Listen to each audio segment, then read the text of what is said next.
Guys, me again. Right, I know I said that I wasn't going to do anything more on the European Union. I was sick to the back teeth of it, but it was my brother.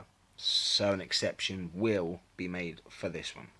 Right, the question he asked was, so, stay or leave the European Union? Well, the only way that I can answer this question, honestly, truthful, as much as that's what I do, truthful and honest, is you need to research it. You need to research why the European Union was formed, for what purpose it was formed, and what we benefit from it. What I mean by benefit is, what do we give them? And I'm not saying money, because we've already heard that. And I'm not saying, this, that, and the other. What do we give them, and what do we get in return? We've heard that we hand over £350 million to the European Union every week, apparently. Project Fear, here we go.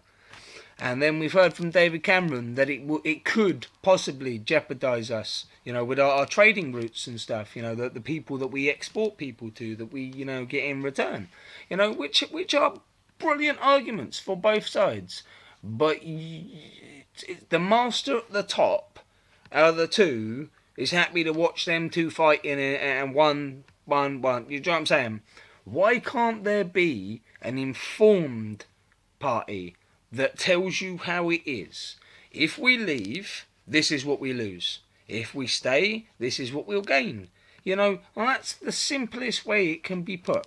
You need to see what we benefit to what we lose. Because if you go into the voting booth on the 23rd, tick a box, stick the piece of paper in it, and don't actually know what you've done, or what not just you've done, but the population have just done, then we're in trouble.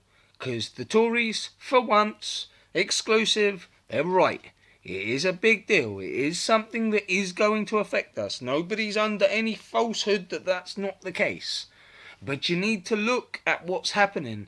There's France wanting to leave the European Union. I believe that would be the people of France. I don't see it being the people at the top. But they're looking for a leader. They're looking for a country leader to take them forward. I'm not saying we should charge the brigade on this if it's not what you want. But how do you know what we're losing and what we're gaining if you don't actually know? So please research everything. The internet is a brilliant thing. Don't just listen to what the television's telling you, because they're only going to tell you what Project Fear allows them to. David Cameron is trying to scare you one way, and Nigel Farage and them lot are trying to scare you the other way. It doesn't need to be like this. It really doesn't. You need to take back your power, and if the only power you're willing to take back is whether we leave or stay in the European Union, that's a step closer to utopia, to a world where we can all live equally and freely.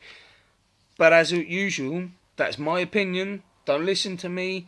Carry on with Project Fear. Continue listening to the television, continue reading the newspapers, and make your minds up by that information that you're given. Or take my choice and just look. Take 5 minutes out of your day and look. Type into Google. I know it's controlled by the government and the NSA and God knows who else, but just ask. Ask questions. Ask what is the best way. If the question time thing the other day with Nigel Farage and David Cameron did not show you anything, the people still don't know when both of these monkeys are playing the same tune. So as usual, guys, peace and love.